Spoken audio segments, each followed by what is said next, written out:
welcome back to Psych'd. My name is Hannah. And I'm Cari. And today we are going to talk about color and art in terms of psychology. We are joined today by Dustyn Bork, one of our professors of art here at Lyon College. You want to talk about yourself? Hi, I'm Dustyn. Thanks for tuning in. I guess I can say I'm psyched to be here. Is that good? Is that enough? Or you that's great. Okay, I would talk a little bit there. about just a little bit about what you do on campus and a little bit about what you do in Batesville, because you do a little bit of everything everywhere. Yeah, I love that Lyon is a great, inclusive community as well as Batesville, and has allowed myself as an artist and my students at Lyon to participate in the community, add so many murals. We've done the mural art program, just some opportunities for artists to share their work out in the community, not just in the studio. And we're also doing, at the end of this semester, on December 6th, is a Friday from 5 to 7, an art walk on Main Street. My wife, Carly, is the executive director at the Arts Council. And then on campus, what I do, I teach art. I'm the faculty advisor for the Art Student League. I also have served for the last 7 years as the faculty advisor for the fraternity Teak, and that's been an awesome opportunity too. Mm-hmm. Okay, can you tell us a little bit about your education background? Sure. I went to the University of Michigan undergrad, got a BFA in printmaking, and then went on to graduate school at Indiana University and got an MFA, so a master's in fine arts. That's the terminal degree in art. So when people say Dr. Bork, it's not accurate. It's funny because I have a master's degree but not a PhD. And I got the opportunity to teach while in grad school. I got a fellowship to be able to teach that provided, the financial support, paid for my tuition, plus got a stipend above and beyond that. I never really thought I was going to go into teaching until I had that opportunity, and it was really valuable. The class that you're in now, 2D design, the class that you took last semester, the first time you were in a class with me, that class was the very first class that I taught in graduate school. Fell in love with it and just really enjoyed it and said, what do I need to do to be able to do this the rest of my life? Because I just love it as a career. Passion of mine to not only be an artist, but to share that kind of love of art and the, technical, creative aspects, art history, all of what goes into being understanding. And I think art can add joy to our lives, to give that joy, to give that passion to other people too. Mm-hmm. Yeah, I know you have some art up in New Orleans, and you did, what is it called that you did this semester? I'm not sure what you're talking about. This semester, what did I do? No, this last summer. Yeah. So I've had the opportunity to do residencies, and I'm going to do one in the spring. Residency. Yes. Like, what'd you hear I did this semester? Am I in trouble? No, in New Orleans, Cole Pratt, you did your research. You did a good job on a podcast doing your research. I, as an artist, so sort of like our goal as artists, I think, is kind of like one of those things that is an achievement that we look for as artists, to be able to exhibit our work and to share it with the community and get an audience for it. So it's great to have a gallery that represents your work. That's been a goal of mine for a while, and have recently, in the last few years, started a relationship with this gallery that represents me, Cole Pratt, in New Orleans. So every year, a couple times a year, I bring some new artwork down there. They represent my work and sell it. And an artist residency is a great opportunity to afford time and space as an artist to kind of stretch your practice, maybe think outside your comfort zone, do things that are new to you, maybe that you don't have the time or just the luxury during kind of the grind of working to kind of stretch your practice and experiment a little bit. So this coming spring, I'll be on sabbatical, and I'm going to do an artist residency in Bulgaria. So I'm looking forward to that. I saw that you were going on sabbatical because I was looking at art classes to take next semester with my advisor. And I was, my advisor, Dr. Miller, and I was like, oh, we need to find classes. And he's like, there's nothing with Bork. And so I like did some digging and I was like, he's going on sabbatical. Yeah.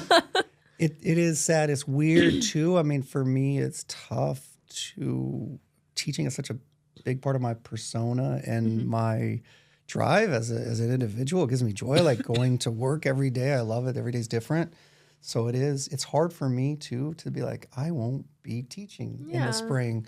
And I know that sometimes it like means less classes, offerings for students to choose from, but I'll be back. I'll be back in the fall, so another chance for you to take. But I appreciate people looking and saying like, oh, I want to take a class with Bork. Where's Bork's name on here? It's not on here. Yeah. So, that means a lot to me. I appreciate that. And like I said, I'll be back. And I'll, obviously still available I want to hear what's going on. I'll have FOMO, obviously. I'm missing Lyon College. I want to see what's going on in people's studios and in their classes and everything. Mm-hmm.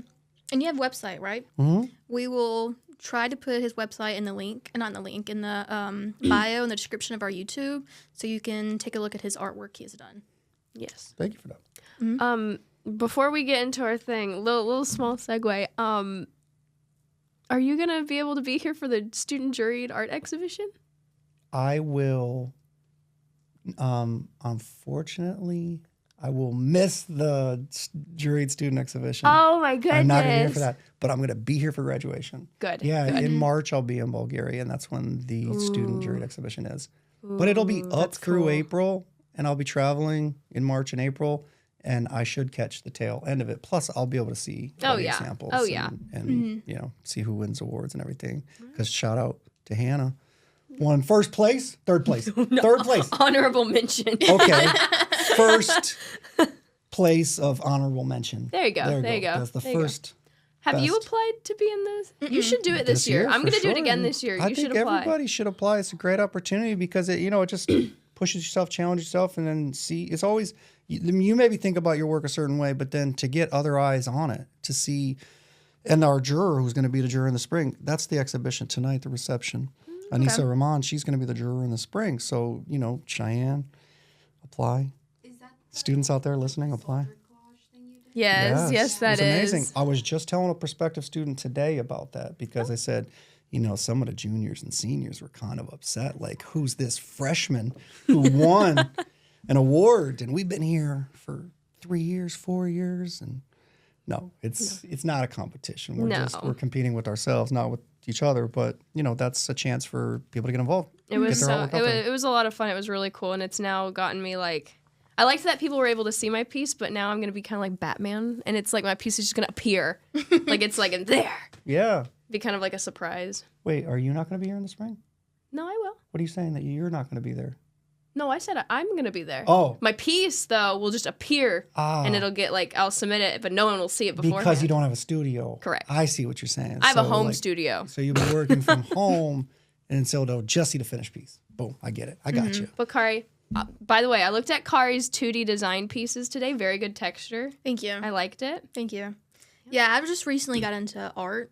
Recently decided my major, so I didn't think I was good enough for the juried. Isn't it juried? The juried exhibition. I didn't think I was good enough for it whenever it first came out, so maybe this year I'll apply for it. I didn't think I was good enough, and then all my classmates in 2D design were like, you have to submit, and I was like, okay, I guess I will. I was like, there's no need for me to even try to do it. I'm glad that so many people are encouraging of other students to do that because oftentimes it's our own self-doubt that holds us back, and it's not accurate, it's not reality, and there are so many different styles of art and techniques that maybe someone's good at one thing and they're not good at another, but it's all a chance to grow and see. That's what's neat about it too, is like just seeing the things that other people create in the juried. It's like a snapshot of what's happening creatively here at Lyon with students, whether they're art majors or minors or are interested. It doesn't have to be that main focus. So it's exciting to see, and to have that conversation, to put your art out there and see who responds. Nothing's ever going to please everyone, and then maybe that's not the goal. As we might talk about today with like artists and their response and having blue periods and that sort of thing. No, and I think that's a really nice thing about art, though, is how no matter like what you feel about your own piece, somebody else will like your piece. Art is subjective, and somebody will like something. And I think that's really nice and positive about art. I never really got into art in high school. I mean, I did, and then I didn't. But then I took Art 101 for my, like, required, because I was like, oh, I got to get this out of the way. Yeah. And I took it with Maggie Gale, and I fell in love with that course. That's and awesome. then she said, take 2D design with Bork. You'll fall in love with art even more. And then it was such a positive experience for me for 2D design. It was a great group. Yeah. That was a Really great group. Yeah, and a great class. I mean, it's like a really great experience, like to explore these elements. And I think you can use, career long in many different facets. Like if someone's interested in graphic design or marketing, web design, or, just seeing the world differently, like visually, and relates to other areas, marketing, psychology. Yes. Some of the things that we talked about in that class relate to psychology. And, the fact that you might think, oh, this is just foundational, it's beginner stuff. Like, it never is. Like, I feel like as an artist, I keep revisiting those same things over and over again in my studio. It's like no different than an assignment I'm giving. Right. And I don't consider this like a beginning level thing. It's like we can explore color, an entire career. We could just explore shape, form, texture, an entire career kind of just devoted to one of those elements. Exactly. Or a combination of them. Well, and that course, and to kind of pass it off to Cari as a little segue, because I kind of just thought of a really cool segue. That course was a very vulnerable class for me and a lot of people. I had a lot of pieces in there that really dove into some things that I don't normally talk about. And hi, Hammer. Yeah. He's like, preach it, sister. Yeah. But I think art can help people break down how they feel and art can be a better way for people to express how they feel without having to use words. And I think that's a little bit of what we're talking about, Cari, right? Yeah. Yeah? Yeah. So on the agenda. So, like I said, I didn't get into art until my second semester sophomore year. That's the first time I took a class with you. But I knew of you before, obviously. And then you convinced me to take an art class. And I was like, I'm not going to be good at that at all. And I really enjoyed the class. And you were wrong. You were good at it. I got better at it. And that's what you told me. You said I improved so much from my first work to the last work. That's so exciting, too, to see that progress. It is. And art had never even been in the, like, my sphere or anything. Because I don't come from a family of artists. And I mean, hit that. And even now, I was like sending a picture of one of my pieces to my mom, and she's like, "I never knew you could draw," and I was like, "Me either." That's cool. It's Me just either. neat to find that out about yourself. I love this quote by Thomas Merton, who was this kind of metaphysic, poetic monk, and he was writing about religion and art and an artist and a writer, and he said that art allows us to find ourselves and lose ourselves at the same time. Like you're finding out about yourself. So I guess we can go ahead and segue into art therapy. And like how Hannah said, the art can help you cope with things. For me, art has become a coping mechanism. And however I'm feeling, I can just put that on a canvas. Or a lot of my pieces, because I'm very interested in literature, a lot of my pieces, like if you ask me about it, I'll go on and on and on and on because they have like a deeper meaning. And that's what I enjoy about art so much, is that it will be like a orange circle in the middle of a canvas, and that's all it is. But there's so much meaning behind it. And I think that's what I enjoy most about art, is how it's how everyone can interpret it differently. And how something on a canvas can like portray so much feeling and so much like literature.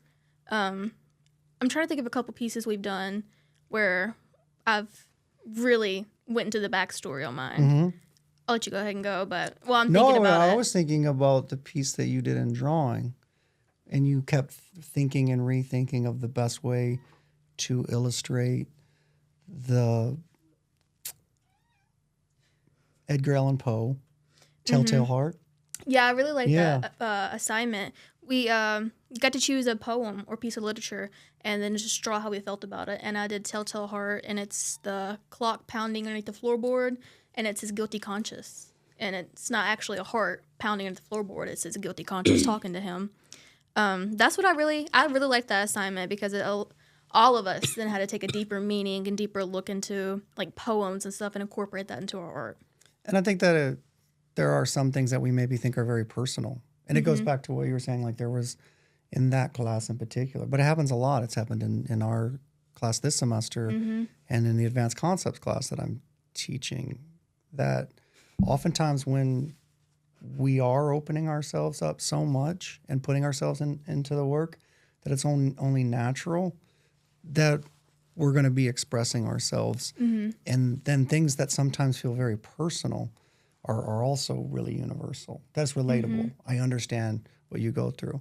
And it's interesting, but talking about art therapy is with music therapy, they've been able to come up with, you know, in terms of like studies, they doing an analysis, they can back up with data this goal of music therapy helping someone to recover or, you know, have the new self-awareness or agency to improve with a disability or a mental health issue, right? But they can't back that same thing up with art therapy yet. So when some of these researchers were trying to put some data and do an analysis about, you know, these case studies of where we're seeing improvement in art therapy, they could prove that learning was happening and improvements were happening, but they couldn't really quantify that in the study.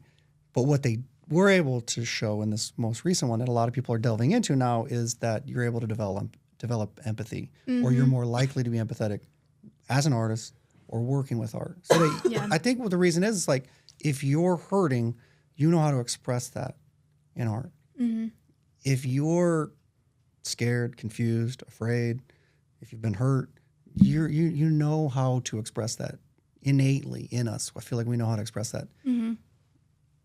Reciprocally, if you see someone else experiencing that, then it's relatable. So that's where you kind of get the empathy, like, I don't want this person to be hurting. And so it's like this great connection between art and psychologically how people will respond, see the world differently. I like the case when like students in 2D design say, I start to see color around me in a new way because of, you know, examining these colors, or in drawing class, starting to see the world differently. Like, oh, I'm starting to see buildings that I didn't notice before, or like understanding the lines because of linear perspective or 1 point or 2 point perspective. It's like it changes us, but I think it was always there. And so art therapy can do that too. It's maybe you're struggling, you're having an issue, and you just can't put your finger on what it is. And then art can help us to get there quicker.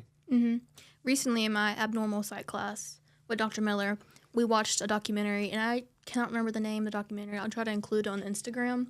And it was dementia patients and Alzheimer's patients, and they couldn't even, there was one man that couldn't even lift up his head. Like it was pretty bad. He couldn't lift up his head or anything, and they put headphones on him and played a song, and he popped up all of a sudden and was singing along, knew all the words, and they were asking him stuff, and he was able to recall that point in time because of the music playing.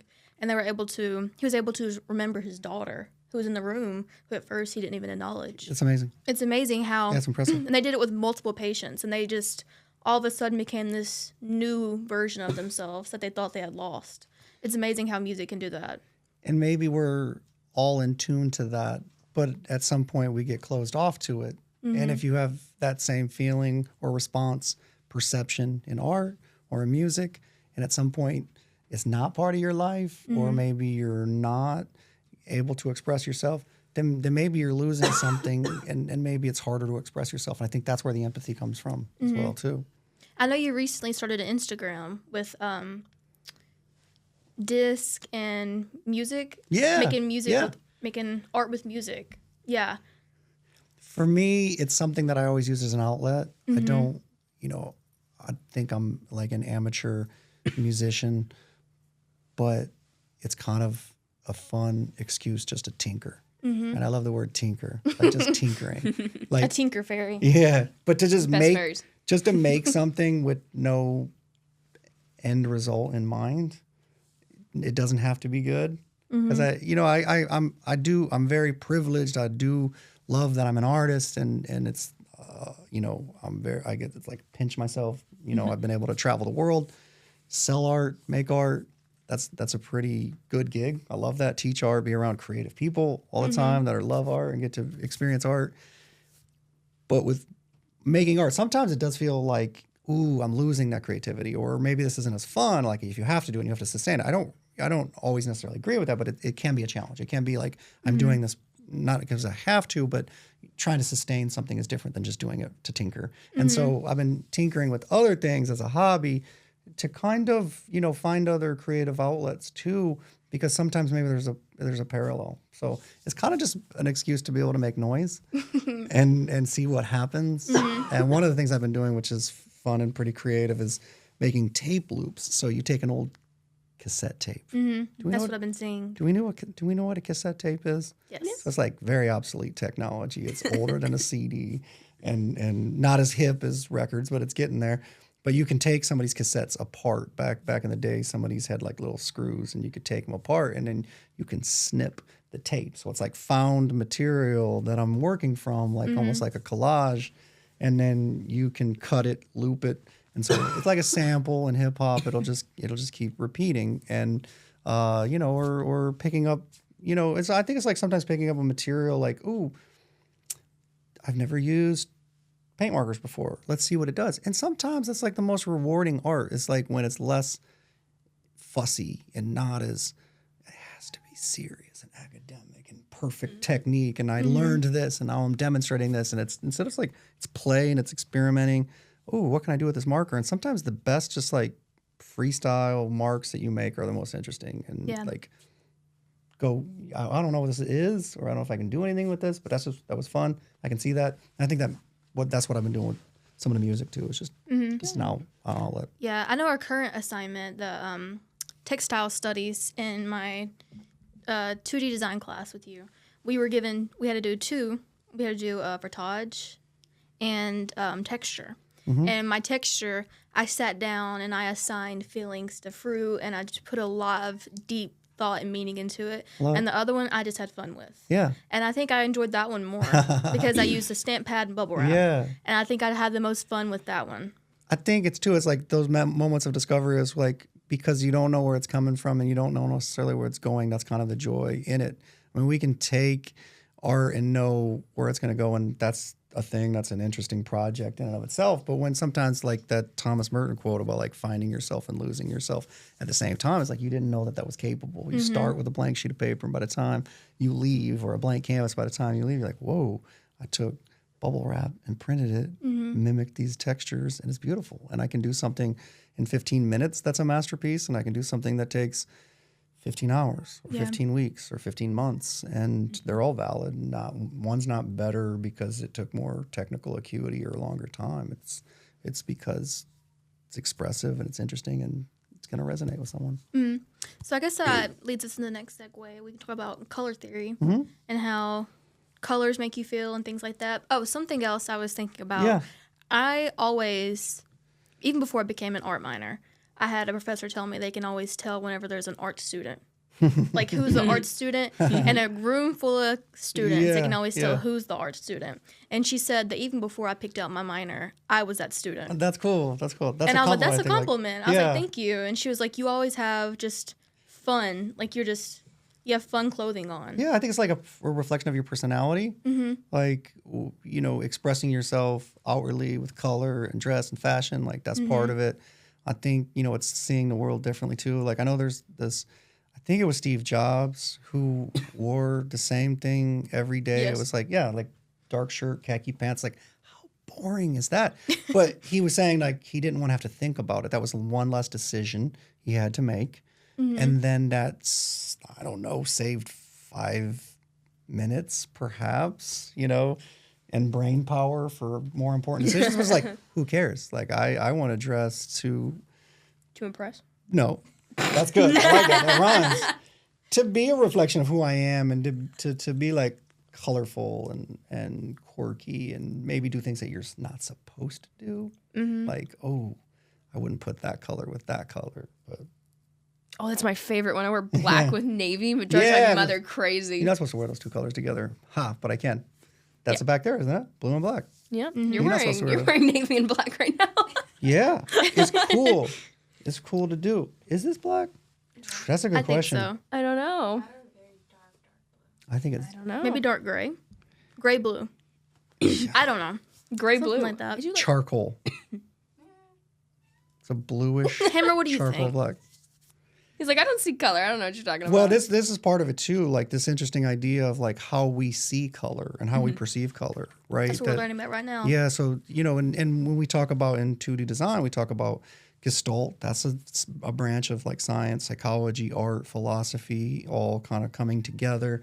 Liberal arts, Lyon College, like combining your interest across multiple platforms and disciplines, not just staying narrowly in your lane. But also with color theory too, like our perception of what we're seeing may or may not reflect the reality of it. Like there's so much cultural associations with color, what we might label a color, what a color might be acceptable for calling a cat a color that we would never say for someone's hair. What color is your cat? Orange. Is your cat a ginger? Yeah. So different words that we might associate. If a person has red hair, we might say they're a ginger. Certain cultural associations. Some people might have a color deficiency. And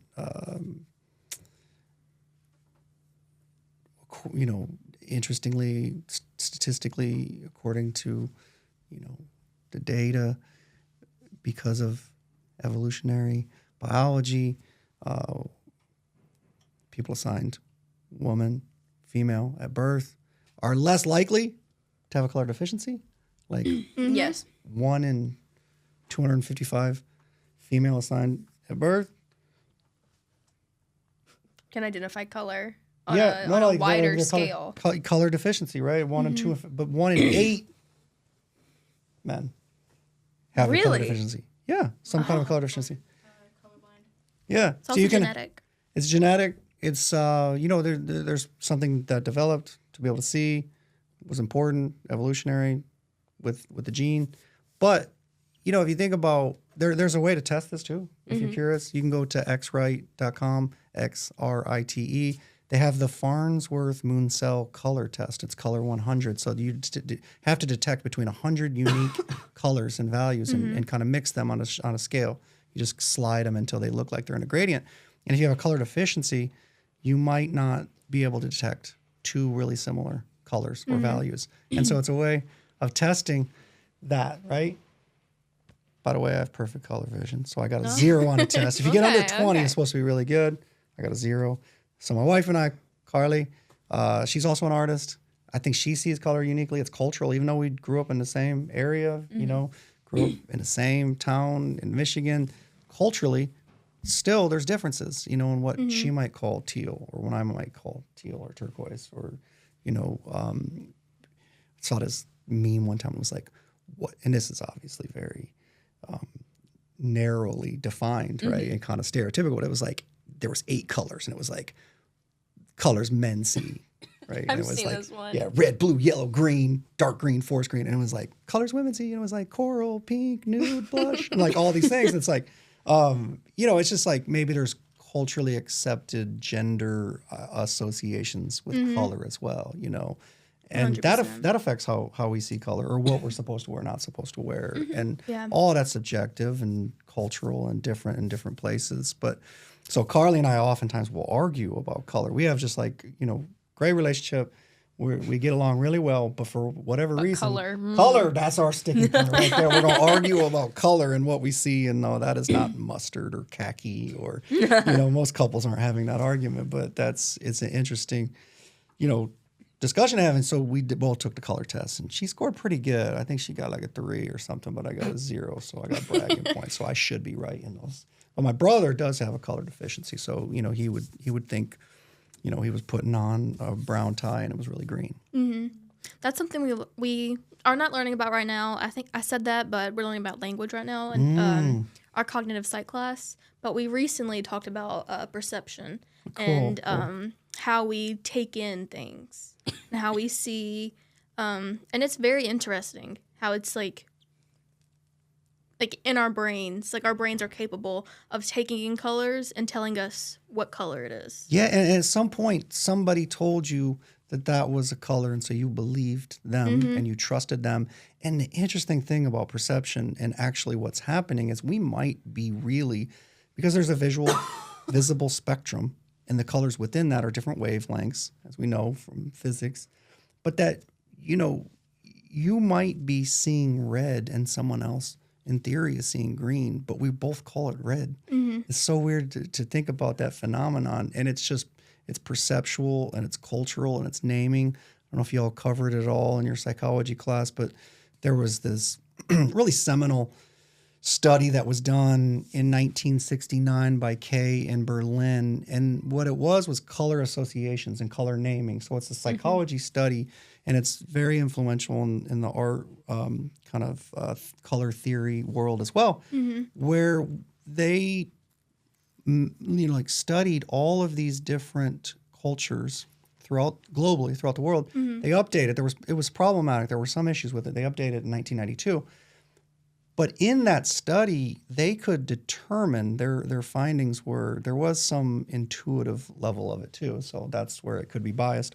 But talking with whether it was a very remote, isolated culture that didn't have a lot of interaction globally or with technology, had similar naming processes for color or color associations, right? So they could start to develop this theory of color naming order. So if a culture, for instance, every culture that they studied had a name for black and white, dark and light. And if they only had 3 color names, they could predict that the third color would always be red. So maybe there was, evolutionary-wise, like all humans, like cross culture, had always seen these colors as unique or important. Red, we can think about why that's important, like blood, fire, but also cultural associations, psychological associations, like symbolic or emotional, like love, death, fire, like all those types of things that would be meaningful. And then other colors. And they kind of created this classification. There was basically 11 basic colors that most cultures had. But uniquely, there are some cultures that didn't have some of those. For instance, like the ancient Greeks didn't have a color for blue. And in Japanese culture, there wasn't a distinction for the longest time between green and blue. So you could say they didn't really have a unique word for green or for blue. But in this kind of taxonomy of like labeling colors and color classification, that somewhere as humans we developed like an understanding that pink was different than red. But how so? It's just lighter. Isn't it lighter red? Or in Homer, like in Homer's Odyssey and the Iliad, Homer didn't have, so the ancient Greeks didn't have a word for blue. So he described the sea as being the color of either light wine or dark wine. And I've never seen the sea and thought like, what, white wine, red wine? Like, I don't know. But he was saying that instead of blue, green. I mean, water's not even blue either if you think about it, but we all say water's blue. The sky's blue. Technically. Speaking of blue. Yeah. Speaking of blue. Yeah, nice segue. I see what you did there. Yeah. Very so good. now we can talk about like the blue era of artists. Yeah. A lot of artists, Pablo Picasso, Vincent Van Gogh, they had a little blue era. And you want to talk more about that? Well, what do you think the reason an artist might have a blue period, and what might that mean or express if the artist is having a blue period? To me, looking at the art during the blue period, as opposed to the art outside the blue period, it's typically more solemn. It's typically like melancholy, and I know there was an era where they were using blue paint and it was toxic, so that obviously had a big impact on it. Yeah, I mean, to me, I don't think of blue as being sad or melancholy or anything like that, but I think their art does depict that. Depicts like a point in their mental health, maybe. Yeah, definitely. Well, something that always like, especially in 2D design, I think I'm gonna give a shout out to one of my classmates from 2D design, Summer. her and I had a conversation once, and I remember it distinctly about blue periods. We were talking about like, oh, maybe like I should explore colors in blue, and then I had a thought of, it's kind of crazy how a form of study or a section of culture who is so like defying of norms has such a normal like trend, if that makes sense. So like blue, we all associate this like they're trying to like, not trying to, but there was a generalized, we all associate this with like solemn feeling, melancholy, a down period in our life.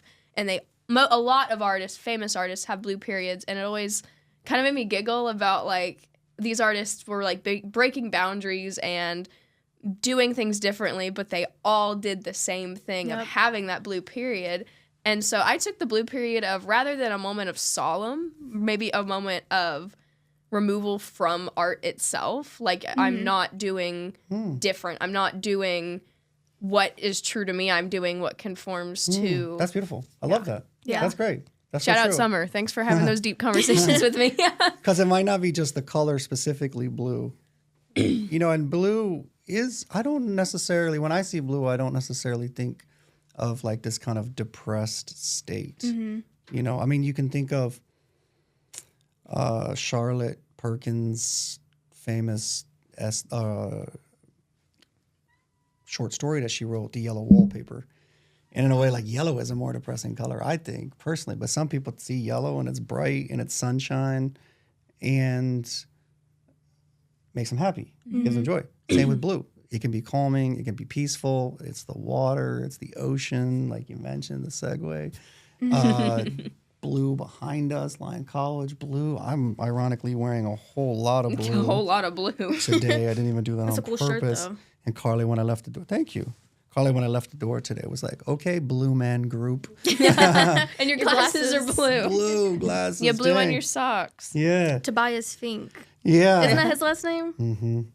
Tobias Funk. Funk. That's what it is. Funk. Yeah. I don't know where Fink came from. So someone told me recently that when I was leaving my classroom, that some of the students were coming in after our world art class and said, "Who's that? Is he a teacher? He looks like the guy from Alvin and the Chipmunks." Who was Uncle E.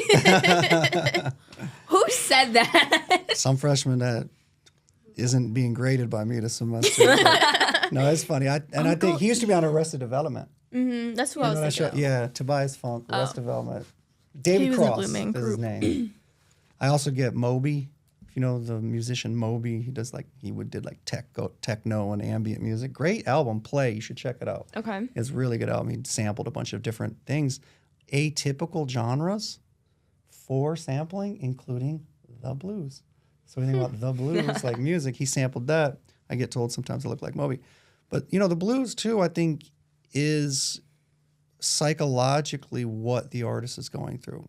So they may have just picked up on something that is innate, and they were responding to their environment. They were responding to outside environmental factors that shifted how they were feeling, and then they expressed it through their art. Pablo Picasso, who famously had a blue period, said that, whatever mood, whatever emotion you're feeling, it's going to register in the marks that you're making. So if you're trying to hide it and you're trying to, I want to paint with pink and yellow and red and show everyone that I'm happy, but really you're sad and depressed, it's still going to come through. And I think you can see that in Vincent van Gogh's work, whatever palette he was using. It didn't just have to be blue, because there's so much blue in Starry Night. Yeah. And I think half the people that look at that, when I'll poll students, how does this painting feel emotionally? Without fail, like half the class generally will say peaceful, calming. And the other half will say depressing, sad, morose, solemn. So it's kind of the shapes, it's kind of the forms, kind of the colors.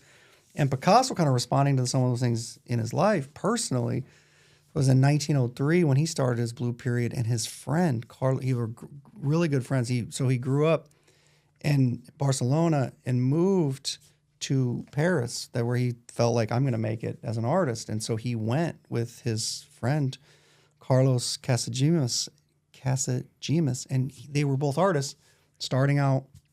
And he said that, his friend Carlos was just as good of an artist as him, if not better. They were really, really close. And his friend Carlos died by suicide. And that is when he entered his blue period. And you can even see it directly in a piece called La Vie, and it's Carlos's fiance and an unborn baby that they never had a chance to have. With originally it was Pablo Picasso doing a self-portrait, and he changed it to his friend, and he painted just with blues because he was depressed, and he felt like, I don't know what I'm doing. I don't know if I can continue to do this, but I have to kind of work through this. And so that was his blue period. And then slowly he did work himself out of it. And I mean, if you see pieces like A Blind Man's Meal, I mean, even if that was painted in the boldest, most prismatic colors, is a man eating, and since the title says blind man, you know, you can see he can't see, and he's fumbling around trying to eat, and he's by himself, no help. And it just seems so solemn and sad. Devoid of the color even. But then adding those blues, it doesn't feel like Van Gogh's like ambiguous. Could it be peaceful? Could it be calming? Could it be expressive? Just feels sad. Right. Or his painting Guitar Player. That's at the Art Institute of Chicago. Are you familiar with this piece? Guitar Player by Pablo Picasso? I don't Picasso's think I like, am. There are like small pieces of it because you've shown us so much Picasso in 2D design. We talked a lot about Picasso. I know the piece you're talking about the woman with the unborn child. You showed us that one. Yeah, for sure. Yeah, that was a really how many pretty different piece. sketches he had to work with to get to that point. But yeah, so yeah, in that piece, the Guitar Player too, like a lot of blues, and I just think that it's that universal feeling, but also something that maybe was very personal that he was going through, that opened himself up. It was therapeutic. I am always just so impressed with this generation. Like you said, you were going through some things or just shared some things about yourself. You have this moment as an artist, it's a moment of vulnerability, like putting yourself out there, seeing how people are going to respond. But so many people, so many students recently in the last few years have been just, I'm so grateful that the students in the class are so open, supportive. It's a safe space for them to share like something they may be going through, something traumatic that happened or a mental health issue they're having. And then when they say these things that are very, very personal, that's how we connect. And it's very personal, but at the same time, it becomes what makes us feel for each other and relatable. And it's our perspective and our perception. So it's beautiful to see that. I didn't have that same experience when I was an undergrad. I think times were different in the late 90s. A while ago when I went to undergrad. But if it was a feeling that was being evoked or expressed, you still, just like Picasso said, you would still see, I think, the underlying feeling that someone had in the moment. If they're trying to make a piece that's supposed to be happy, but they were angry, you're going to see that come through in the gesture and the marks, right? And so getting to those points where you can share what you're going through in your art. I feel like this 2D design class that we're in right now, all the art classes I've taken a decent amount. This has been the most open group. And there have been like... it's almost like therapy. Yeah. In the class. Yeah, it's so much. Like, it's so cool just to... And it's inspiring for me to hear it. It's helpful for me to hear it. It's healing me, and I'm on the other end of this. I'm not, I'm teaching the class and I'm sitting here listening. I'm just like, I'm so proud of everyone just sharing how they feel and they're getting supported by their peers. It's awesome. That's why I love Critique Day. Me too. Me too. It's not like people are actually like tearing your piece apart and critiquing it. You get to tell the story behind your piece and we get to say what we love and maybe don't love about it. Yeah. But what could be done differently or what we're seeing. What you could add to it. Because when people view your art different than you do. Like, you take a step back and it looks different than you do whenever you're up close looking at it. Yeah. But this group that we're in right now, they have, like, tackled eating disorders, gender identity, sexuality. There's been, like, so many things that are so, like, deep. And we're not asking to this isn't the assignment, but yet it's there and it's not peripheral to the work. It's part of the work and it's part of who you are. And so it comes up, and I don't want to squash that conversation. We also don't have to share if we don't want to, but like, I don't think there's ever been a time where people have shared those very personal things and private things that they're going through that maybe they can't share with anyone else and they can share it with the class. There hasn't been a time where people are just like, oh, that's too much. We don't want to hear about that. They're just like, hey, I can relate. I've been there. When someone was talking about an eating disorder, someone else said, you would have never known this, and I don't talk about this much. I know what you're talking about. I know what that must have felt like. I had that too. It's just like really empowering, you know, to support each other and see each other. I feel like the students in that class, in your class, in these classes, I just keep having this experience, which is so cool. It's nothing that I'm doing. It's just that the students are just so awesome. I'm fortunate to be around amazing people like y'all that share these things and are supportive and can get it and can understand it. Well, it also has to do with you. Yes. It 100% has to do with I'm glad I'm here for part of the ride, but like I don't know that's necessarily anything I'm trying to cultivate and put into the work. Like if I say we're doing a texture assignment, you know, and we're doing a texture assignment, but next thing you know, we're talking about emotions, you know, and we're expressing ourselves through texture because it's some emotional thing we're dealing with, you know, and that gets us to, you know, talking about like, I'll tell students I have ADHD and they're like, I'll say, did you know I have ADHD? And they'll be like, yeah, we knew. Did I tell you? No, we knew. But, or yeah, you've told me.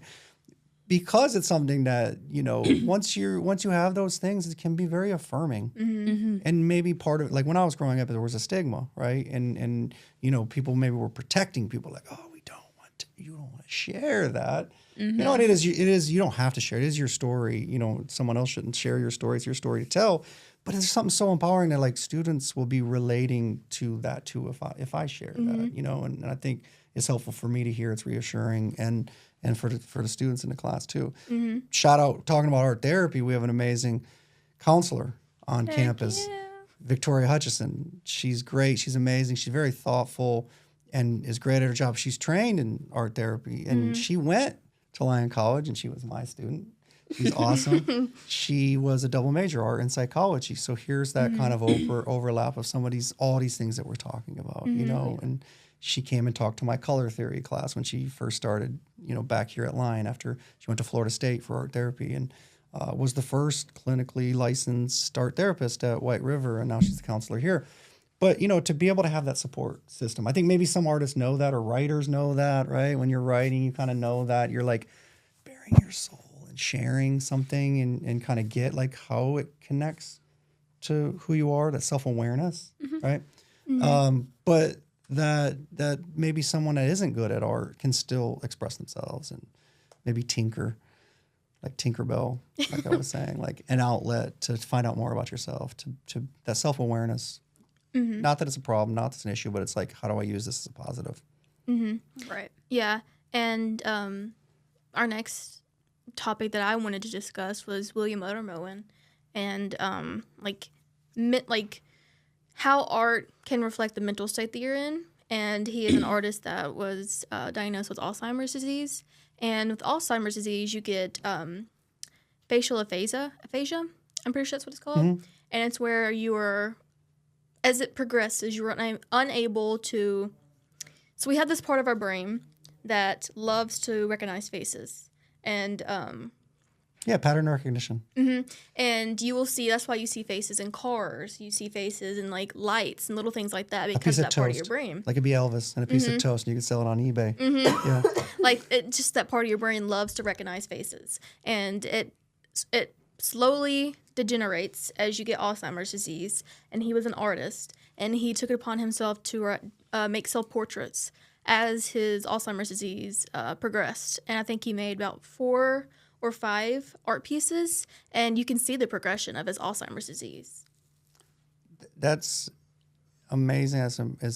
I'd like to see that. You introduced me. I wasn't aware of this artist. That's really cool to think about that, but that there's some kind of recognition in us, like as we're making art, that, you know, I still think you don't have to make art a certain way, that maybe he was used to seeing himself in his work, but as he changes, I don't think that later maybe diminished capacity of being able to draw or to recognize a face makes him any less of an artist. It could still be interesting and visually pleasing and beautiful. It's sad, but it's a part of the process of life and part of the process of being an artist. You know, that you might start with a sketch and it becomes a finished piece, but you might start with a finished piece and unravel it, make it abstract. Like. Yeah, it feels like he unraveled it. Yeah, I think that can be beautiful and maybe not something to shy away from or avoid. That there might be times, you know, I think of the famous artist Agnes Martin, and she was an artist that had struggled with depression and also lack of sales as an artist. So she kind of devalued her art because she didn't have the sales that she had hoped. And suffering through depression, it was debilitating. There was times where she didn't make art. And I think about not necessarily the struggle, because I understand I can, if someone can't make art, you shouldn't be forced to, but there might be times where you're more expressive, more creative, and there's some maybe times you pull back, but ultimately you come back to it. And she did, and I think that working through that process, she saw the world differently, but it's sad to think about what would have been lost. Not the 2 years that she didn't make art, but if she wouldn't have come back to art. You know, that the artwork that Agnes Martis produced that is beautiful that we wouldn't have seen, you know, or your artist that you're talking about with this diminished kind of like capability is maybe opening something else up, and it's inspiring and just a reflection of life. There's this other artist too that I was thinking about, because you mentioned that artist, and there's this artist, and I'm drawing a blank on his name. I think it's Jesse Saunders, so we can add it in post, put a picture up on. But he, in the 90s, mid-90s, he decided this was his project. Now, I'm not going to assign this to my college class, but his project was to do a different drug every single day and do a self-portrait. I heard of that. Yeah. So one day he did like LSD. One other day he did like a prescription pill, or, you know, experimented with a lot of different drugs, psychotropic drugs that would like really alter his perception. And it's an interesting thing because some of them look like altered states, like you would feel differently looking at the piece, and that's how he felt experiencing it. And I don't think it necessarily says anything about the drugs. I don't think that's what it's about. I think it's our own restrictions we put on ourselves. Like if we say like, I'm not a true artist, or I'm bad, or I'm not good. Some of the best art is produced not because of an awareness or a technical ability. It's because we see what you're trying to do and you made it. And like maybe when we were younger, we were drawing all over the walls and coloring paper all the time, and like it looked fun and expressive. It didn't have rules. And then at some point said, no, Hannah, this is how you draw, or this is what it means to be good at drawing. Or, you know, we would be encouraged by someone, but we'd equally be discouraged by someone that would say, you got to draw the bunny like this, or the house has to look like this. That's when we stop ourselves. That's when we say, oh, I can't do that. You know, so I think maybe what the drug is really doing is just forgiving ourselves for worrying about how good we are at it, and just whoosh. But they're kind of crazy. They're definitely psychedelic too. You should look them up, throw them on a screen. Like they are really out there. But, you know, sometimes we stop ourselves from doing what we want to do, or what we could do, what we should do, what society tells us to do. Right? Yeah, and as a final topic, because it is getting to that time, one of the assignments you assigned us in Drawing Studio 2, I think it was, we were tasked with pairing up with a random person. I just happened to be with my best friend. That's cool. Actually, I said, I'm not going to let you pair up with Will. It's going to be random, luck of the draw. I'm going to pull names out of a hat, and then Cari and Will. It's rigged. Yeah, and it feels like every single time you were like, y'all are not going to be partners. It's going to be a random pick. You can't pick each other. Cari and every Will. Single time it was like a partner. Meant to be. You picked our names the together. Universe. And we had to combine our different not techniques, but like styles. And my style is color. I love color in my art. I love like cartoony art, expressive, and Will's is very realistic. Moody, emo, gothic. Yeah, he does black and white a lot. He does a lot of black and white. And we had to combine those. So it's a really unique pairing. Yeah, we had to combine. I mean, we are best friends. Opposites attract. But we have opposite styles. Yeah. So we had to combine those. And I feel like we did pretty good. You did great. I remember that. We made like in the center was like a little fairyland. It was like Candyland. It was very colorful. And on the outside was like machines and mechanics and things like that. And it was a reflection of the war in Gaza and Palestine and the Met Gala, because it felt like a dystopia.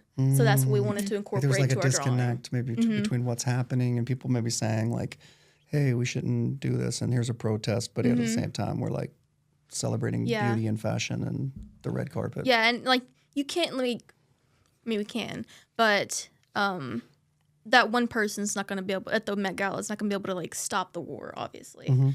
I think a lot of people were just upset about the tone deafness of it all.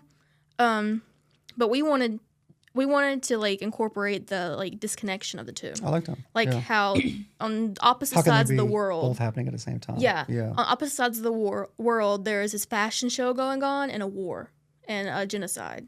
And that's what we wanted to incorporate into our art. And that was like our different styles. Like his is very realistic and things like that. And mine's very like cartoony, color.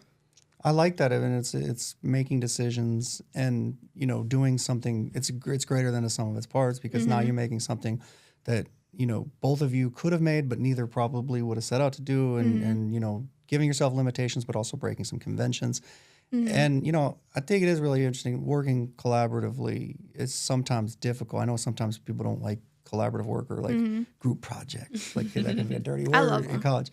But yeah, sometimes it's brainstorming process too. Like the part that you're excited about, the part that you can tweak, the part that you're open for feedback, and like then encouraging an idea that someone else has, and like seeing how it works with yours. You know, I think too, the idea about during COVID, I had a hard time making art as an artist. You know, I remember in June 2020, COVID, there was a lot of people, you know, getting sick, dying. Yeah. Masks, not masks, political division. You know, it's middle of an election. And there was a lot of, you know, civil unrest with Black Lives Matter. A lot of emotional things were coming up. And I remember thinking, like, this is bullshit. I don't need to be making art right now. Like, does the world really need some dude making colorful abstraction, right? Yes. But see, I thought no at first. For a while I did. And also being like, for me, being an extrovert and being told to stay home. Yeah, I'll do it, and I'm pitching my effort. I'm gonna mask up and I'm gonna stay at home. But it's so counter to my personality, right? And that was hard. That was tough. And I'm not saying I had it the hardest. There was obviously people who had it much harder. But that doubt of, you know, what am I doing? And if it's valuable for you, it's probably valuable for someone else. And I think the world now needs as much divisiveness as there is.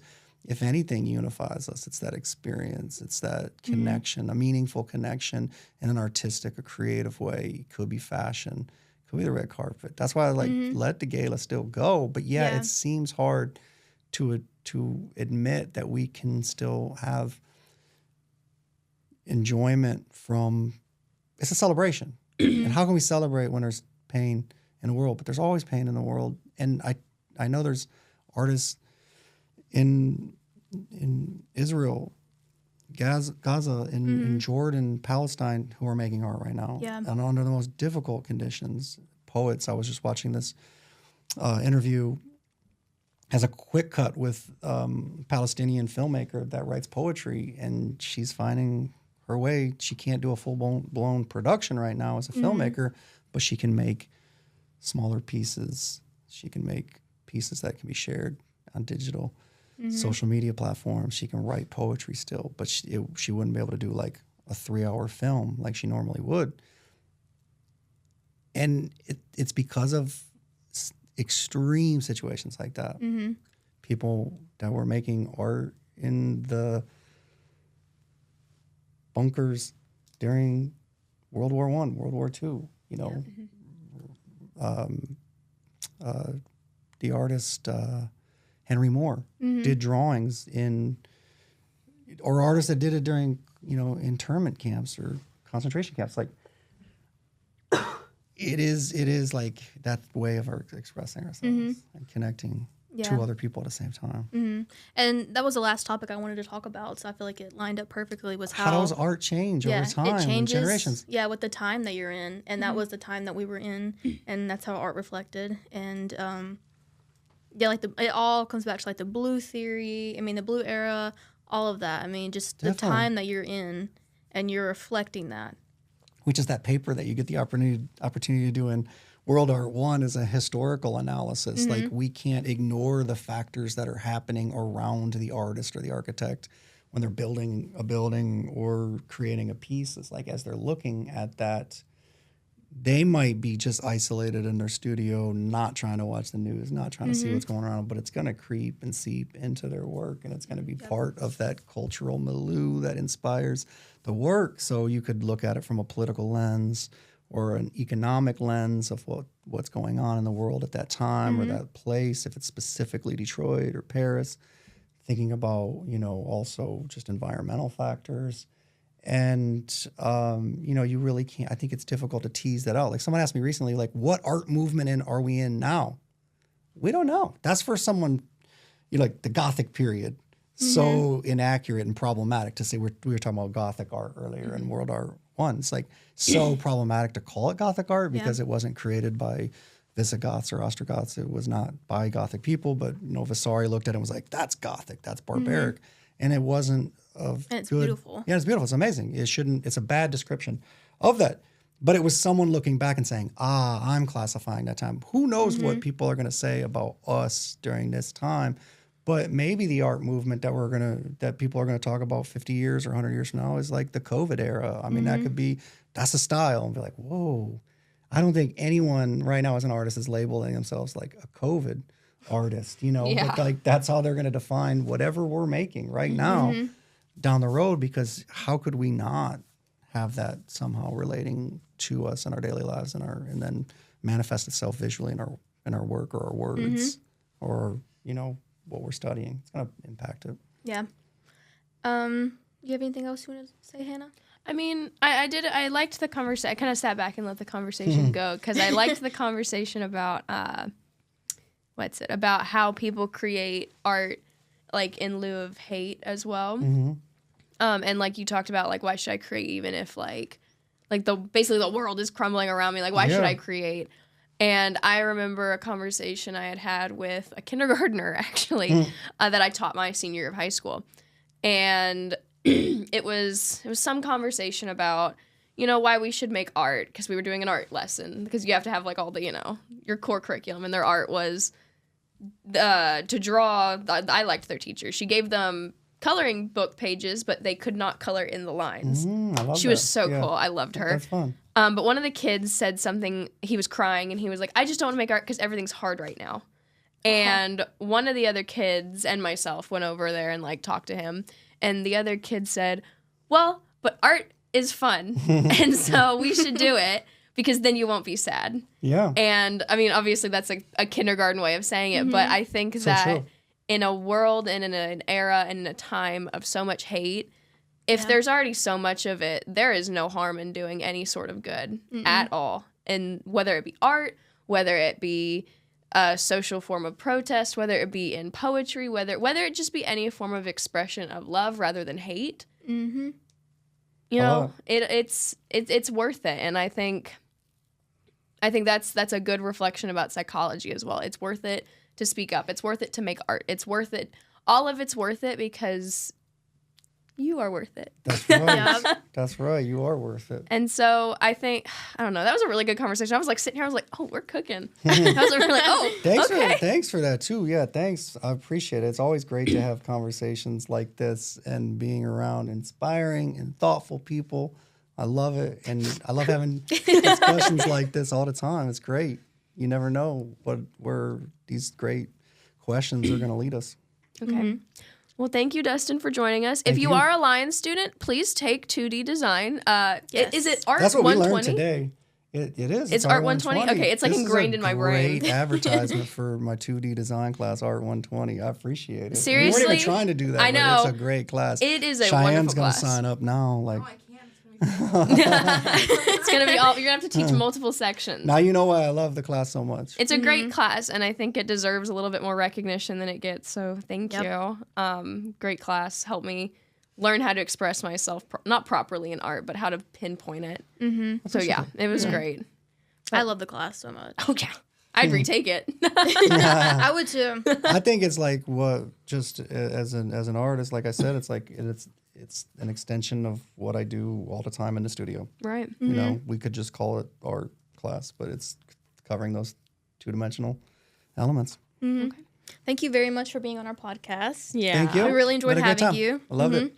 And just a segue, I've been wanting to mention this. We're not a political podcast at all, but because of the times we're living in, I know it's really hard for people, people of color, LGBTQ community, everyone. There are resources out there. So if you are having a hard time with the current times we're living in, please reach out.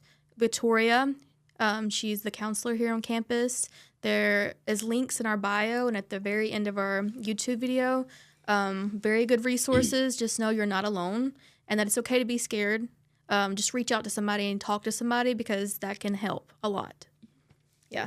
Definitely. It's okay to feel. It's okay to have feelings. And, when you have someone that's going to be able to listen, it can, and so much of what maybe feels like a disagreement, actually there's so much more that unifies us. And this is, a great place to be able to, we can challenge each other with conversations, but ultimately, yeah, you're supported and there's those resources out there. Yeah. Thank you. Thank you guys. Everyone. See y'all later. Peace.